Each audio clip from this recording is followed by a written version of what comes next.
여러분, 절대 이 영양제 드시지 마세요. 지금 당장 서랍장 열어보시기 바랍니다. 건강 챙긴다고 매일 아침 드시는 그 영양제가 여러분의 간을 딱딱하게 굳히고 있을 수 있습니다. 서울대병원 간센터가 10년간 3만 명을 추적 연구한 결과입니다. 60대 이상 10명 중 7명이 이 사실을 모른 채 매일 영양제를 드시고 계십니다. 더 충격적인 사실이 있습니다. 제가 지난 10년간 신경과 전문의로 일하면서 직접 목격한 사례입니다. 68세 여성분이 계셨습니다. 건강을 위해 영양제를 열심히 드셨습니다. 10가지가 넘는 영양제를 매일 아침 드셨습니다. 어느 날 갑자기 의식을 잃고 응급실로 실려오셨습니다. 검사 결과가 충격적이었습니다. 혈액 속 칼슘 수치가 위험 수준을 넘어섰습니다. 신장이 심각하게 망가진 상태였습니다. 원인이 뭐였을까요? 바로 건강에 좋다고 매일 드시던 고용량 비타민 D였습니다. 이분은 자식들에게 짐이 되고 싶지 않아서 건강을 챙기셨던 겁니다. 그런데 오히려 건강을 챙긴다고 드신 영양제 때문에 병원에 입원하시게 됐습니다. 가족들이 고생하게 됐습니다. 이런 안타까운 일이 우리 주변에서 매일 일어나고 있습니다. 여러분, 오늘 이 영상을 끝까지 보시면 3가지를 알게 되십니다. 첫째, 60대 이후 절대 먹으면 안 되는 영양제 5가지입니다. 이 5가지는 건강에 좋다고 알려져 있지만 60대 이후에는 오히려 독이 됩니다. 둘째, 지금 당장 확인해야 할 위험 신호 6가지입니다. 이 신호를 알면 문제가 심각해지기 전에 막을 수 있습니다. 셋째, 돈 한 푼 안 들이고 안전하게 영양제 드시는 방법입니다. 누구나 오늘부터 바로 실천하실 수 있습니다.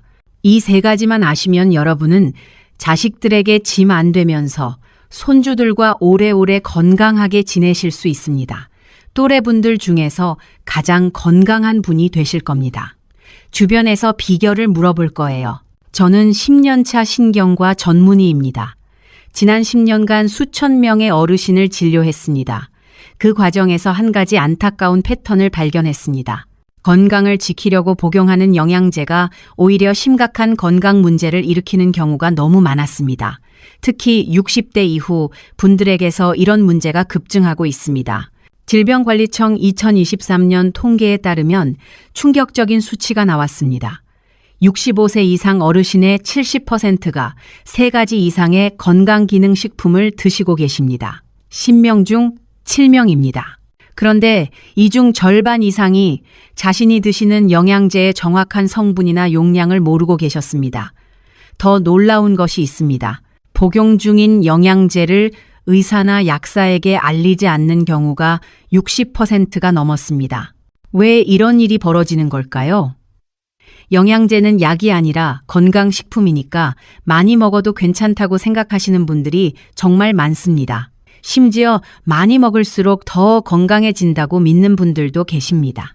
TV 광고에서도 그렇게 말하니까요. 하지만 이것은 매우 위험한 착각입니다. 영양제도 우리 몸에서 화학 반응을 일으키는 물질입니다. 과다하게 복용하면 심각한 부작용이 생깁니다. 자, 그렇다면 왜 60대 이후에는 영양제 복용에 더욱 신중해야 할까요? 먼저 이 배경부터 정확히 이해하셔야 합니다. 이유를 아셔야 왜 조심해야 하는지 납득이 되시니까요. 우리 몸은 나이가 들면서 큰 변화를 겪습니다. 가장 중요한 변화가 뭘까요? 바로 간과 신장의 해독 능력이 떨어진다는 것입니다. 젊었을 때는 몸에 들어온 물질을 빠르게 처리하고 배출할 수 있었습니다. 하지만 나이가 들면 이 과정이 현저히 느려집니다. 비유를 하나 들어드리겠습니다. 여러분 집에 정수기 있으시죠? 간은 우리 몸의 정수기 필터와 같습니다. 모든 물질이 이 필터를 거쳐서 정화됩니다. 약이든 영양제든 음식이든 간을 거쳐서 우리 몸이 사용할 수 있는 형태로 바뀝니다. 필요 없는 것은 배출 가능한 형태로 변환됩니다. 그런데 60대가 되면 어떻게 될까요? 정수기 필터가 오래되면 성능이 떨어지듯이 간세포의 수가 줄어듭니다. 서울대 의과대학 연구에 따르면 60대의 간세포 수는 30대의 75% 수준입니다. 4분의 3밖에 안 됩니다. 간으로 가는 혈류량도 감소합니다. 60대의 간 혈류량은 30대의 65% 수준입니다. 이게 무슨 의미일까요? 같은 양의 영양제를 드셔도 젊은 사람보다 혈액 속에 더 오래 더 높은 농도로 남아있게 됩니다. 연세대 세브란스 병원 연구에 따르면 60대의 약물 대사 속도는 30대의 절반 수준입니다. 즉, 젊은 사람이 하루 만에 배출하는 양을 60대는 이틀이 걸린다는 뜻입니다. 신장도 마찬가지입니다. 신장은 혈액을 걸러서 노폐물을 소변으로 배출하는 기관입니다. 마치 집안의 하수구와 같습니다. 하수구가 막히면 집안에 물이 차오르듯이 신장이 망가지면 온 몸에 노폐물이 쌓입니다. 나이가 들면 신장의 거름막 역할을 하는 사구체의 수가 줄어듭니다. 대한신장학회 발표에 따르면 40세 이후부터 매년 약 1%씩 신장 기능이 감소합니다. 60세가 되면 30대 때의 80% 수준입니다. 70세가 되면 70% 수준으로 떨어집니다. 이렇게 되면 어떤 일이 벌어질까요? 영양제 성분이 제때 배출되지 못합니다. 몸에 축적됩니다. 결국 독성을 일으킵니다. 여러분, 혹시 지금 고혈압약이나 당뇨약 드시고 계시나요? 아니면 혈액순환제나 콜레스테롤 약을 드시고 계시나요? 한 가지만 드시나요? 아니면 여러 가지 드시나요? 60대 이후에는 대부분 한두 가지 이상의 만성 질환을 가지고 계십니다. 대한노인병학회 통계에 따르면 65세 이상의 86%가 최소 한 가지 이상의 만성 질환을 가지고 계시고 45%가 두 가지 이상을 가지고 계십니다. 고혈압, 당뇨병, 고지혈증으로 여러 가지 약을 드시는 경우가 많습니다. 이런 약들과 영양제가 서로 만나면 어떻게 될까요? 예상치 못한 부작용이 발생합니다. 약효가 너무 세지거나 반대로 약효가 떨어지기도 합니다. 더 심각한 경우 장기가 손상되기도 합니다. 이것을 약물 상호작용이라고 합니다. 국민건강보험공단 자료에 따르면 65세 이상 어르신의 약물 관련 응급실 방문 중 38%가 영양제와 약물의 상호작용 때문이었습니다. 10명 중 4명입니다. 이 사실을 아시는 분이 거의 없습니다. 지금까지 왜 60대 이후 영양제가 위험한지 말씀드렸습니다. 요약하면 세 가지입니다. 첫째, 간의 해독 능력 저하로 영양제 성분이 몸에 더 오래 남습니다. 둘째, 신장의 배출 기능 감소로 영양제 성분이 축적됩니다. 셋째, 복용 중인 약과의 상호작용으로 예상치 못한 부작용이 생깁니다. 이 세 가지 때문에 같은 영양제도 60대 이후에는 독이 될 수 있습니다. 자, 이제 본격적으로 60대 이후 절대 먹으면 안 되는 영양제 5가지를 알려드리겠습니다. 하나하나 자세히 설명드릴 테니 끝까지 집중해서 들어주시기 바랍니다. 이 5가지는 모두 건강에 좋다고 널리 알려진 것들입니다. 그래서 더 위험합니다. 좋다고 알려져 있으니까 많이 드시거든요. 첫 번째로 조심해야 할 영양제입니다. 고용량 비타민 D입니다. 여러분, 비타민 D 드시고 계시죠? 지금 드시고 계신 비타민 D 용량이 얼마인지 아시나요? 뼈 건강에 좋다고 해서 많은 분들이 드시고 계십니다. 특히 요즘은 비타민 D 결핍이 각종 질병의 원인이라는 정보가 널리 퍼지면서 고용량 제품을 찾는 분들이 늘어나고 있습니다. TV에서도 신문에서도 비타민 D 부족하면 큰일 난다고 합니다. 그런데 여기서 문제가 생깁니다. 부족하면 안 된다고 하니까 많이 드시는 겁니다.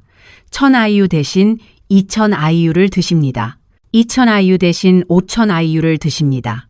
심지어 10,000IU 이상 드시는 분들도 계십니다. 많이 먹을수록 좋다고 생각하시니까요. 하지만 여기서 중요한 사실을 말씀드리겠습니다. 비타민 D는 지용성 비타민입니다. 이게 무슨 의미일까요? 비유를 들어드리겠습니다. 비타민 C 같은 수용성 비타민은 물에 녹습니다. 과다하게 드셔도 소변으로 빠져나갑니다. 마치 물컵에 소금을 너무 많이 넣으면 넘치듯이 몸 밖으로 나갑니다. 넘치는 양은 그냥 버려지는 겁니다. 하지만 비타민 D는 다릅니다. 지방에 녹아서 몸속에 축적됩니다. 마치 기름때가 냄비에 끼듯이 간과 지방 조직에 쌓입니다. 빠져나가지 않습니다. 계속 쌓입니다. 쌓이면 어떻게 될까요? 독성을 일으킵니다. 고용량 비타민 D를 장기간 드시면 가장 먼저 생기는 문제가 고칼슘 혈증입니다. 이게 뭔지 설명드리겠습니다. 비타민 D는 장에서 칼슘 흡수를 촉진합니다. 열쇠가 문을 열듯이 칼슘이 몸속으로 들어오게 합니다.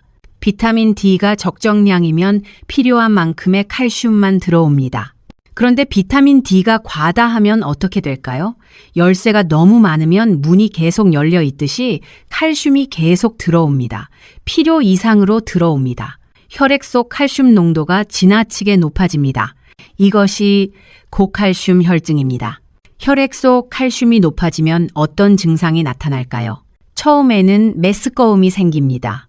구토가 나고 변비가 생깁니다. 많은 분들이 이런 증상을 그냥 소화불량이라고 생각하십니다. 나이 들면 소화가 안 되니까 그런가 보다 하십니다. 대수롭지 않게 여기시고 계속 드십니다. 이 상태가 계속되면 어떻게 될까요? 서울 아산병원 5년 추적 연구 결과를 말씀드리겠습니다. 고칼슘 혈증이 지속되면 칼슘이 신장에 쌓입니다.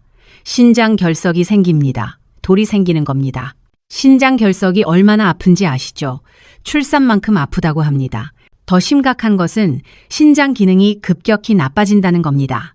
실제로 신장 결석으로 입원하시는 환자분들 중 42%가 고용량 비타민 D를 드시고 계셨습니다. 10명 중 4명이 넘습니다. 더 위험한 것이 있습니다. 혈관벽에 칼슘이 쌓이는 혈관 석회화입니다. 여러분 집에 오래된 수도관 있으시죠? 수도관에 물때가 끼면 물이 안 나오듯이 혈관이 딱딱해지면 피가 제대로 흐르지 않습니다. 심장병과 뇌졸중 위험이 크게 올라갑니다.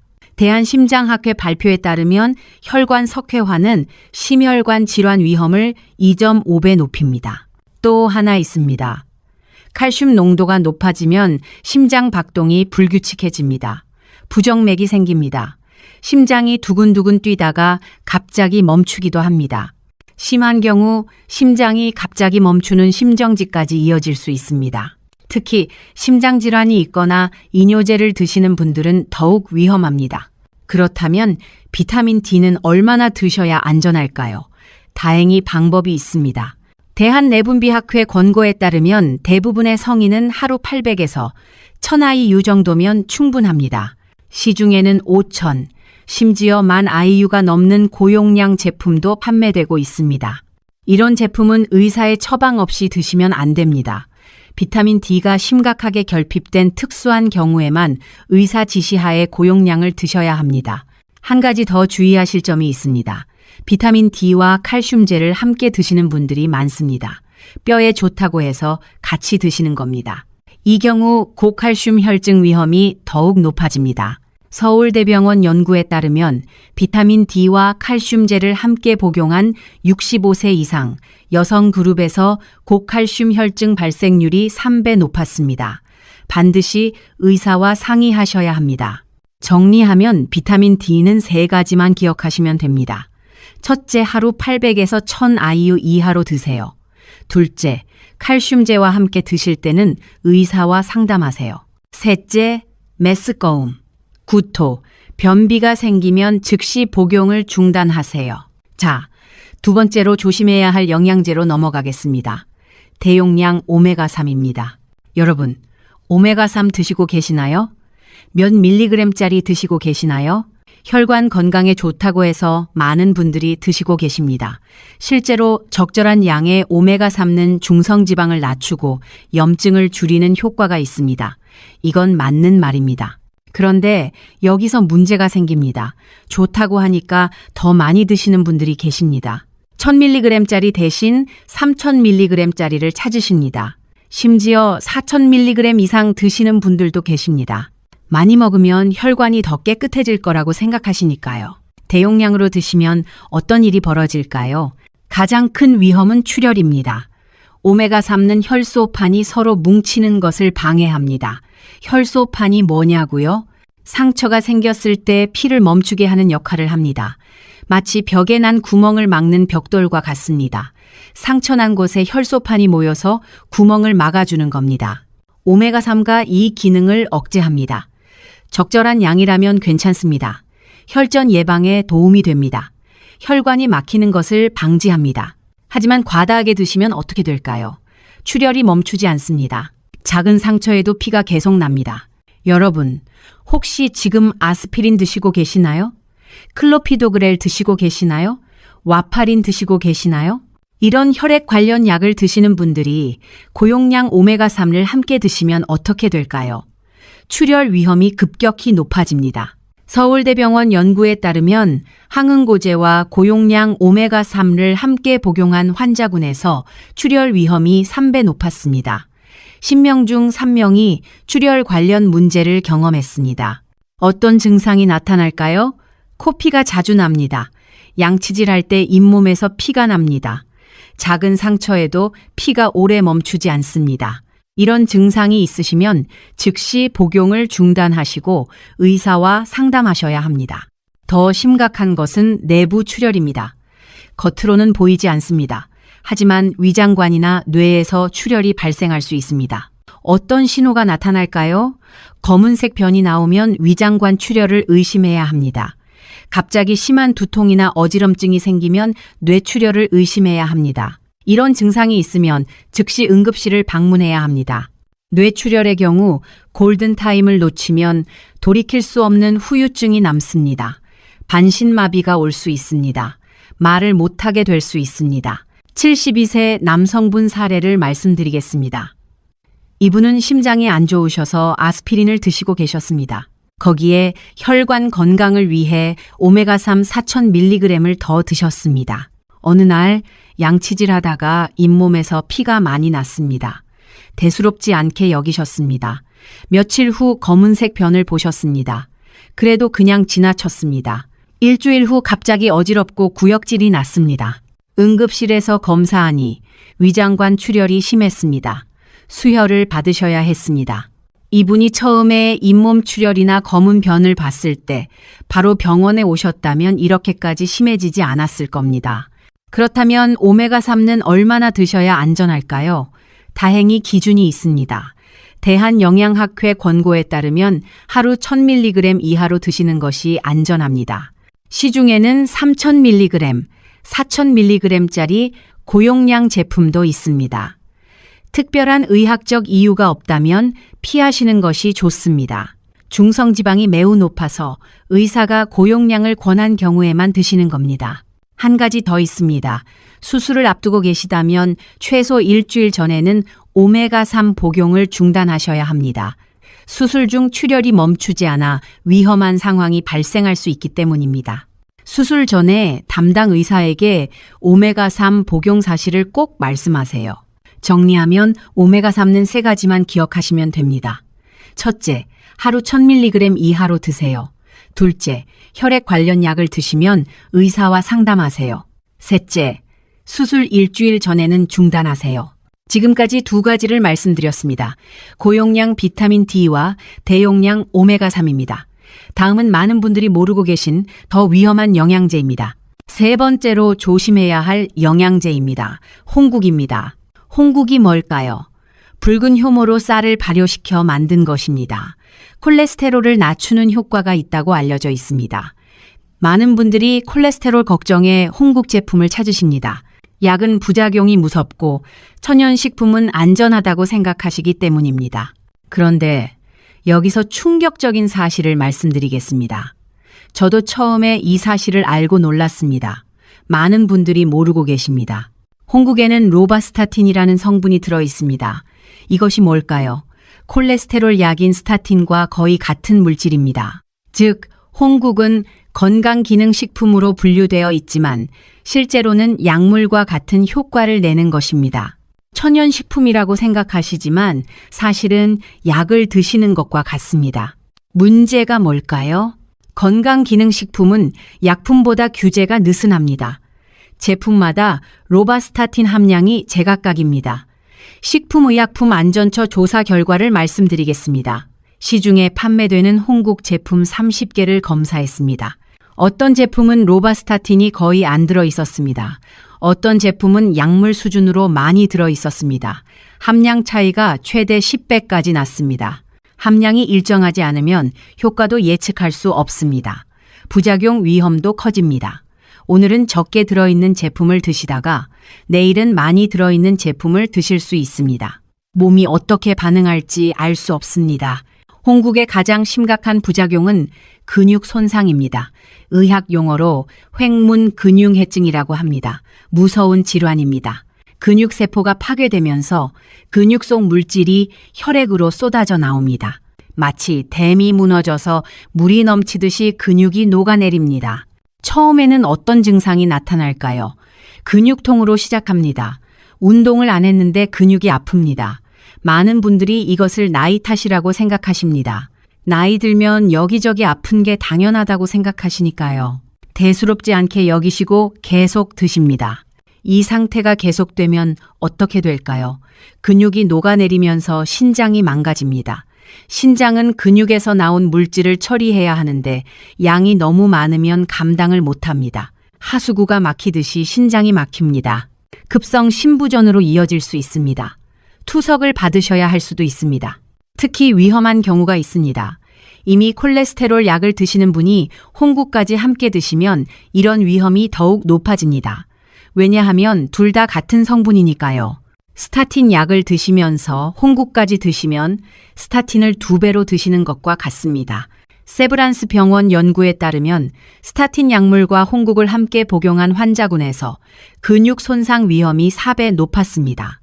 10명 중 4명이 근육 관련 부작용을 경험했습니다. 65세 남성분 사례를 말씀드리겠습니다. 이분은 콜레스테롤이 높아서 병원에서 스타틴 약을 처방받으셨습니다. 그런데 약만으로는 부족할 것 같아서 건강식품 매장에서 홍국 제품을 사서 함께 드셨습니다. 천연식품이니까 안전할 거라고 생각하셨습니다. 한 달쯤 지나니까 다리가 아프기 시작했습니다. 처음에는 운동 부족 때문인가 보다 하셨습니다. 그런데 점점 심해졌습니다. 계단 오르기가 힘들어졌습니다. 소변 색깔이 콜라색처럼 진해졌습니다. 병원에 오셨을 때는 이미 급성심부전 상태였습니다. 응급투석을 받으셔야 했습니다. 이분이 홍국 드시기 전에 의사에게 상담했더라면 이런 일이 없었을 겁니다. 또한 홍국은 간에도 부담을 줍니다. 간 수치가 올라가고 간 기능이 나빠질 수 있습니다. 심한 경우 간염이나 간부전까지 진행될 수 있습니다. 이유 없이 피로감이 심하거나 소변 색깔이 진해지고 피부나 눈의 흰자위가 노랗게 변한다면 즉시 복용을 중단하시고 병원을 방문하셔야 합니다. 홍국은 어떻게 해야 할까요? 의사의 처방과 모니터링 없이 복용해서는 안 됩니다. 콜레스테롤이 걱정되신다면 혼자서 홍국을 드시기보다는 의사와 상담하세요. 정확한 진단을 받으시고 필요하다면 정식 약물을 처방받는 것이 훨씬 안전합니다.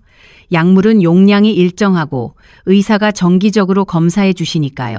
정리하면 홍국은 3가지만 기억하시면 됩니다. 첫째, 콜레스테롤 약을 드시면 절대 함께 드시지 마세요. 둘째, 근육통이 생기면 즉시 중단하세요. 셋째, 콜레스테롤 관리는 의사와 상담하세요. 네 번째로 조심해야 할 영양제입니다. 고용량, 비타민 E입니다. 비타민 E는 강력한 항산화제로 알려져 있습니다. 노화 방지와 면역력 증강을 위해 많은 분들이 드시고 계십니다. 항산화제라고 하면 무조건 좋다고 생각하시는 분들이 많습니다. 활성산소를 없애주니까 건강에 좋다고 하시죠. 하지만 여기서 놀라운 사실을 말씀드리겠습니다. 비타민 E도 지용성 비타민입니다. 비타민 D처럼 몸에 축적됩니다. 과다하게 드시면 여러 문제가 생깁니다. 가장 큰 문제는 역시 출혈 위험입니다. 비타민 E는 비타민 K의 작용을 방해합니다. 비타민 K가 뭘까요? 혈액 응고의 필수적인 영양소입니다. 상처가 나면 피를 멈추게 하는데 꼭 필요합니다. 마치 접착제 같은 역할을 합니다. 고용량 비타민 E를 드시면 이 기능이 약해집니다. 혈액이 제대로 응고되지 않습니다. 출혈이 쉽게 발생하고 멈추기 어려워집니다. 오메가3와 비슷한 문제입니다. 항응고제를 드시는 분들에게는 더욱 위험합니다. 와파린을 드시는 분들이 고용량 비타민 E를 함께 드시면 출혈 위험이 급격히 올라갑니다.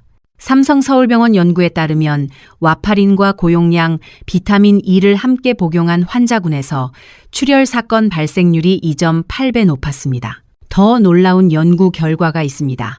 하버드 대학교에서 15년간 3만 명을 추적한 연구입니다. 하루 400IU 이상의 고용량 비타민 E를 장기간 복용한 그룹에서 그렇지 않은 그룹보다 전체 사망률이 높았습니다. 건강을 위해 드신 영양제가 오히려 사망 위험을 높인 것입니다. 왜 이런 일이 벌어졌을까요? 정확한 기전은 아직 완전히 밝혀지지 않았습니다. 하지만 과도한 항산화 작용이 오히려 우리 몸의 자연스러운 방어 기전을 방해할 수 있다는 가설이 있습니다. 우리 몸은 어느 정도의 활성산소가 필요합니다. 면역 기능에 필요하거든요. 이것을 너무 많이 없애면 오히려 문제가 됩니다. 또한 고용량 비타민 E는 전립선 암 위험을 높일 수 있다는 연구 결과도 있습니다. 미국 국립암센터의 셀렉트 연구입니다. 하루 400IU 이상 비타민 E를 복용한 남성 그룹에서 전립선암 발생률이 17% 높았습니다. 건강을 위해 드신 영양제가 오히려 암 위험을 높일 수 있다니 매우 아이러니한 상황입니다. 비타민 E는 어떻게 드셔야 할까요? 다행히 기준이 있습니다.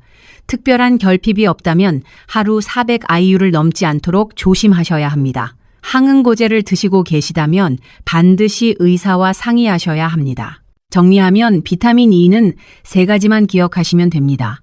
첫째, 하루 400IU 이하로 드세요. 둘째, 항응고제 드시면 의사와 상담하세요.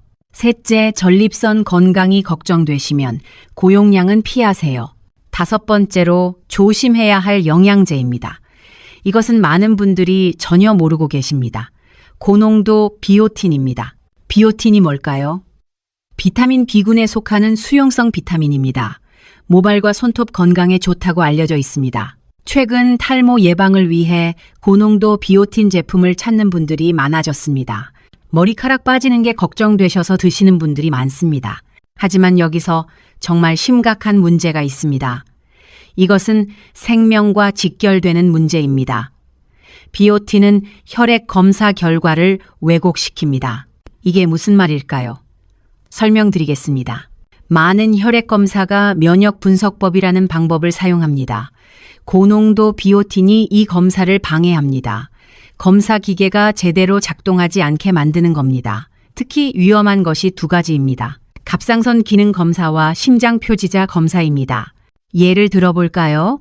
갑상선 기능이 정상인데도 비오틴 때문에 갑상선 기능 항진증으로 잘못 진단될 수 있습니다. 그러면 어떻게 될까요? 필요 없는 갑상선 약을 드시게 됩니다. 반대로 갑상선 기능 저하증이 있는데도 정상으로 나올 수 있습니다. 필요한 치료를 받지 못하게 됩니다. 더 위험한 것이 있습니다. 심장 표지자 검사의 왜곡입니다. 가슴 통증으로 응급실에 오신 환자가 심근경색인지 아닌지 판단하는 검사가 있습니다. 트로포닌이라는 검사입니다. 심장 근육이 손상되면 트로포닌이 혈액으로 나옵니다. 이 수치를 보고 심근경색인지 판단합니다. 비오틴이 이 검사 결과를 낮게 나오게 만들 수 있습니다. 실제로는 심근경색인데 검사 결과가 정상으로 나옵니다. 의사가 심근경색이 아니라고 판단합니다. 적절한 치료 시기를 놓칩니다. 심근경색은 골든타임을 놓치면 심장 근육이 죽습니다. 생명이 위험해집니다. 미국 식품의약국에서도 이 문제에 대해 공식 경고를 발표했습니다. 고농도 비오틴을 복용하는 환자에서 트로포닌 검사 오류로 인한 사망 사례가 보고되었기 때문입니다. 실제로 사람이 죽었습니다. 모발 건강을 위해 드신 영양제 때문에요. 비오틴은 어떻게 해야 할까요? 다행히 방법이 있습니다. 혈액 검사를 받기 최소 일주일 전에는 비오틴 복용을 중단하셔야 합니다. 그리고 응급실이나 병원을 방문하실 때는 반드시 비오틴을 드시고 있다는 사실을 의료진에게 말씀하셔야 합니다. 특히 가슴 통증으로 응급실에 가시면 반드시 말씀하세요. 정리하면 비오틴은 3가지만 기억하시면 됩니다. 첫째, 혈액 검사 일주일 전에는 중단하세요. 둘째, 병원 방문 시 복용 사실을 알리세요. 셋째, 가슴 통증이 있으면 즉시 의료진에게 비오틴 복용 사실을 말씀하세요. 지금까지 60대 이후 절대 조심해야 할 영양제 5가지를 말씀드렸습니다. 다시 한번 정리해 드리겠습니다. 첫째, 고용량 비타민 D. 둘째, 대용량 오메가3. 셋째, 홍국. 넷째, 고용량 비타민 E, 다섯째, 고농도 비오틴. 이 5가지는 건강에 좋다고 알려져 있지만 잘못 복용하면 오히려 생명을 위협할 수 있습니다. 자, 그렇다면 여러분이 혹시 위험한 상황에 처해 있는지 어떻게 알 수 있을까요? 지금부터 위험 신호 6가지를 알려드리겠습니다. 다음 증상 중에서 2가지 이상이 해당된다면 즉시 영양제 복용을 중단하시고 병원을 방문하셔야 합니다. 첫 번째, 위험 신호입니다. 잇몸이나 코에서 피가 자주 납니다. 여러분, 양치질 할 때 잇몸에서 피가 나시나요? 아니면 안 나시나요? 특별한 이유 없이 코피가 자주 나시나요? 이런 증상이 있다면 출혈 경향이 증가한 것일 수 있습니다. 오메가3나 비타민 E를 과다 복용하고 계실 가능성이 있습니다. 작은 상처가 생겼을 때 피가 평소보다 오래 멈추지 않는다면 특히 주의하셔야 합니다. 2번째 위험 신호입니다. 소변에 변화가 생깁니다. 여러분, 소변에 거품이 많이 생기시나요?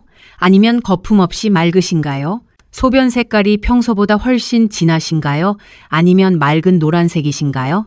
이런 증상이 있다면 신장에 문제가 생긴 신호일 수 있습니다. 특히 고용량 비타민 D나 홍국을 드시고 계시다면 더욱 주의 깊게 관찰하셔야 합니다. 신장은 한번 망가지면 회복이 어렵습니다. 조기에 발견하는 것이 중요합니다. 3번째 위험 신호입니다. 메스꺼움과 구토가 지속됩니다. 여러분, 영양제 드신 후에 속이 자주 메스꺼우시나요? 구토가 나시나요? 이런 증상을 단순한 소화 불량이라고 생각하시면 안 됩니다. 고칼슘 혈증의 초기 증상일 수 있습니다. 비타민 D를 과다 복용하고 계실 가능성이 있습니다. 변비까지 함께 있다면 더욱 의심해 보셔야 합니다. 가볍게 넘기지 마시고 병원을 방문하시기 바랍니다.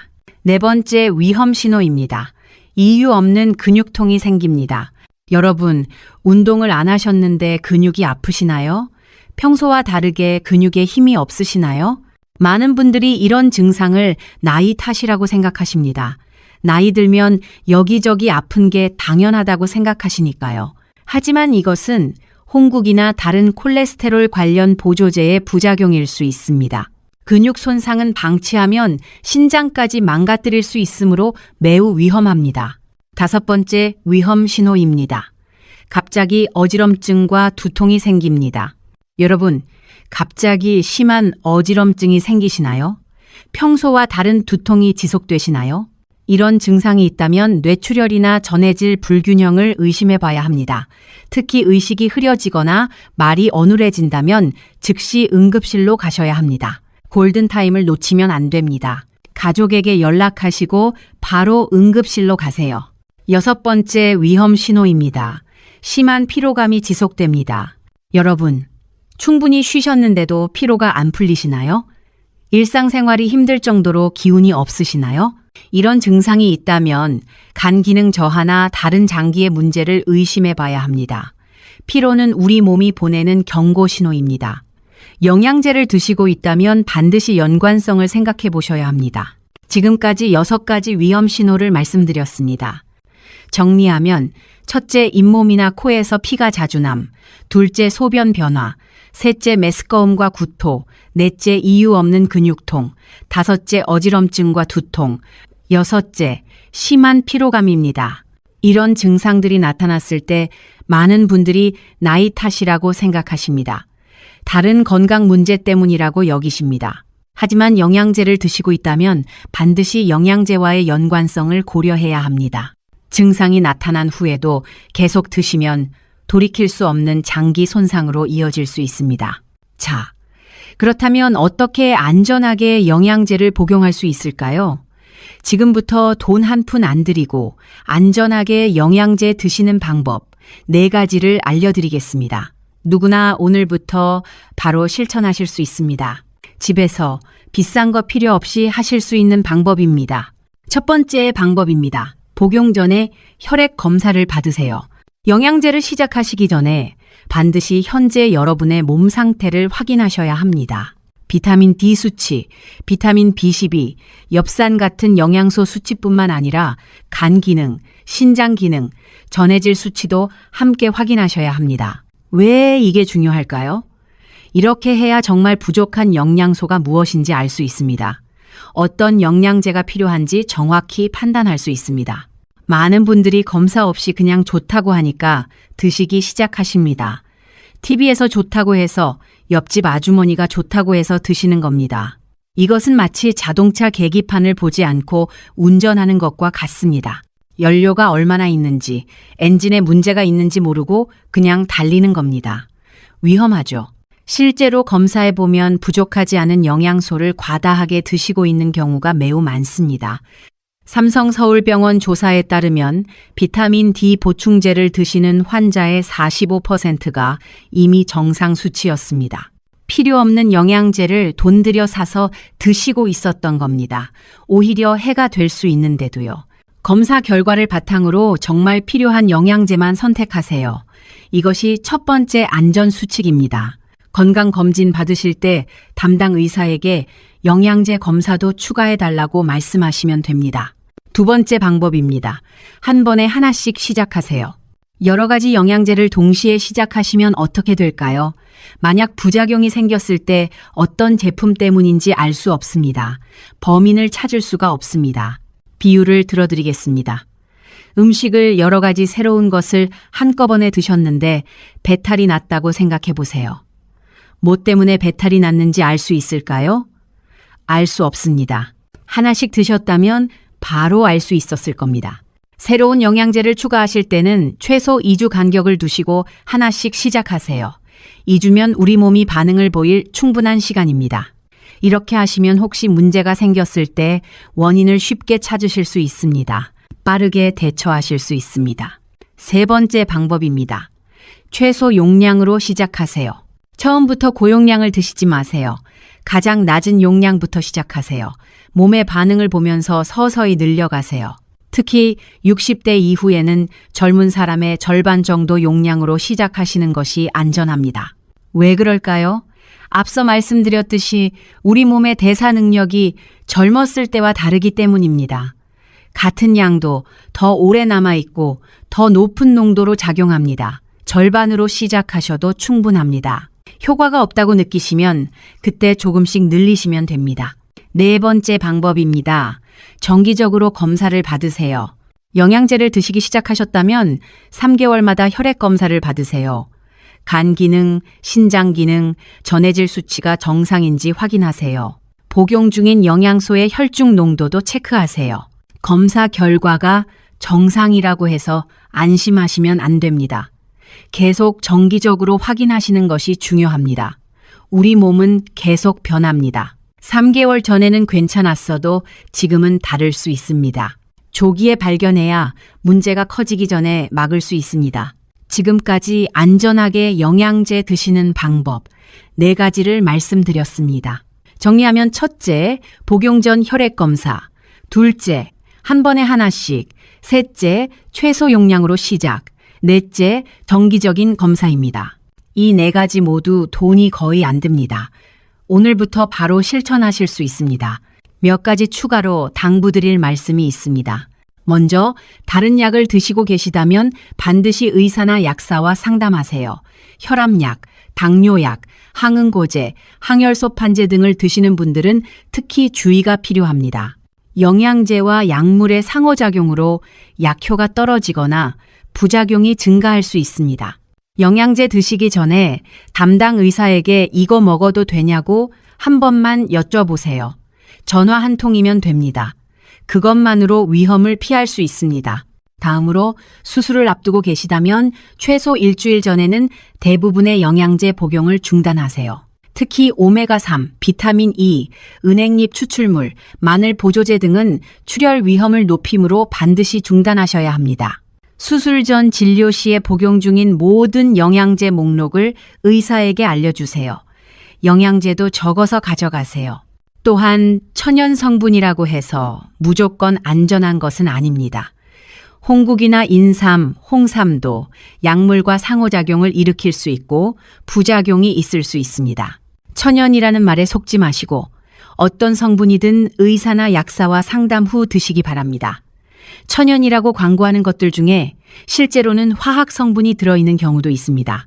그렇다면 정말 필요한 최소한의 영양제 구성은 무엇일까요? 제가 환자분들께 권해드리는 기본 구성은 매우 간단합니다. 비타민 D, 하루 800 IU, 오메가3 하루 1000mg 이하, 그리고 종합 비타민 하나면 충분합니다. 이것도 검사에서 부족한 경우에만 드시면 됩니다. 칼슘과 마그네슘은 가능하면 음식으로 드시는 것을 권장합니다. 우유, 요구르트, 치즈, 두부, 멸치, 녹색 채소 등을 통해 충분히 드실 수 있습니다. 우리 한식에는 칼슘이 풍부한 음식이 많습니다. 할머니, 할아버지 때부터 드시던 음식에 답이 있습니다. 조상님들의 지혜가 담겨 있는 겁니다. 비싼 영양제 사실 필요 없습니다. 밥 먹으면서도 건강해질 수 있습니다. 많은 분들이 영양제를 많이 먹을수록 건강해진다고 생각하십니다. 하지만 이것은 잘못된 생각입니다. 적절한 영양소는 음식을 통해 섭취하시는 것이 가장 좋습니다. 영양제는 정말 부족한 것만 보충하시는 것이 원칙입니다. 건강검진 결과를 바탕으로 의사와 상담해서 본인에게 정말 필요한 영양제만 선택하세요. 자, 이제 오늘 말씀드린 내용을 정리하겠습니다. 오늘 여러분께 3가지를 말씀드렸습니다. 첫째, 60대 이후 절대 조심해야 할 영양제 5가지입니다. 고용량 비타민 D는 고칼슘 혈증, 신장 결석, 혈관 석회화, 부정맥을 일으킬 수 있습니다. 하루 800에서 1000 IU 정도로 제한하시고 칼슘제와 동시 복용은 주의하셔야 합니다. 대용량 오메가3는 출혈 경향을 증가시킵니다. 하루 1000mg 이하로 제한하시고 항혈소판제나 항응고제를 드시는 분은 특히 주의하셔야 합니다. 홍국은 근육 손상과 간 기능 저하를 일으킬 수 있습니다. 의사 상담 없이 드시면 안 됩니다. 특히 콜레스테롤 약을 드시는 분은 절대 함께 드시면 안 됩니다. 고용량 비타민 E는 출혈 위험을 높이고 일부 연구에서 사망률 증가와 연관이 있습니다. 하루 400 IU 이상은 피하셔야 합니다. 고농도 비오틴은 혈액 검사 결과를 왜곡시켜 오진을 초래할 수 있습니다. 검사 일주일 전에는 중단하시고 병원 방문 시 반드시 의료진에게 말씀하셔야 합니다. 둘째, 위험 신호 6가지입니다. 잇몸이나 코에서 피가 자주 남, 소변 변화, 메스꺼움과 구토, 이유 없는 근육통, 어지럼증과 두통, 심한 피로감, 이 중 2가지 이상이 해당되시면 즉시 영양제 복용을 중단하시고 병원을 방문하셔야 합니다. 셋째, 안전한 영양제 복용법 4가지입니다. 복용 전 혈액검사로 정말 필요한지 확인하세요. 한 번에 하나씩 시작해서 문제가 생기면 원인을 찾으세요. 최소 용량으로 시작해서 서서히 늘리세요. 3개월마다 정기적인 검사로 문제를 조기에 발견하세요. 이 4가지는 돈이 거의 안 들고 오늘부터 바로 실천하실 수 있습니다. 가장 중요한 것만 기억하세요. 영양제는 많이 먹을수록 좋은 것이 아닙니다. 정말 필요한 것만 적절한 용량으로 드시는 것이 건강의 비결입니다. 의사와 상담하시고 정기적으로 검사 받으시면 여러분은 안전하게 건강을 지키실 수 있습니다. 여러분은 여러분 건강의 주인입니다. 의사도 약사도 영양제 회사도 여러분의 건강을 대신 책임져 줄 수 없습니다. 오직 여러분 스스로 자신의 몸을 관찰하시고 현명한 선택을 하셔야 합니다. 영양제는 건강을 지키는 도구일 뿐 만병통치약이 아닙니다. 우리 세대는 자식 키우느라 내 건강은 뒤로 했습니다. 어려운 시절 밥심으로 일했습니다. 가난한 시절을 이겨낸 우리입니다. 그동안 고생 많으셨습니다. 이제 우리 건강 챙길 때입니다. 아직 늦지 않았습니다. 손주들과 오래오래 건강하게 함께 하시려면 오늘부터 시작하세요. 오늘 이 영상이 여러분과 여러분 가족의 건강을 지키는데 조금이라도 도움이 되셨다면 좋아요와 구독 부탁드립니다. 더 많은 분들께 건강 정보가 전달될 수 있도록 도와주세요. 주변에 영양제를 많이 드시는 분들이 계시다면 꼭 이 영상을 공유해 주세요. 한 사람이라도 더 건강을 지킬 수 있다면 그것만으로도 이 영상을 만든 보람이 있을 것입니다. 댓글에 여러분의 건강 다짐 한 줄씩 남겨주시면 큰 힘이 됩니다. 우리 함께 건강한 미래를 만들어 갑시다. 여러분의 건강한 삶을 위해 앞으로도 유익한 정보를 계속 전해드리겠습니다. 마지막으로 한 가지 당부드립니다. 이 영상은 교육 목적으로 제작되었습니다. 개인의 건강 상태에 따라 적절한 조치는 다를 수 있습니다. 영양제 복용이나 중단에 관한 결정은 반드시 담당 의사와 상담 후 하시기 바랍니다. 특히 현재 질병 치료 중이시거나 약물을 드시고 계시다면 더욱 그렇습니다. 여러분의 건강한 내일을 위해 오늘 제가 전해드린 정보가 작은 씨앗이 되어 여러분의 삶에 큰 변화를 가져오기를 진심으로 바랍니다. 건강은 하루아침에 만들어지는 것이 아닙니다. 매일매일 현명한 선택이 쌓여서 만들어지는 것입니다. 오늘부터 시작하세요. 아직 늦지 않았습니다. 우리 모두의 건강을 위해 함께 합시다. 건강한 하루 되시길 바랍니다. 감사합니다.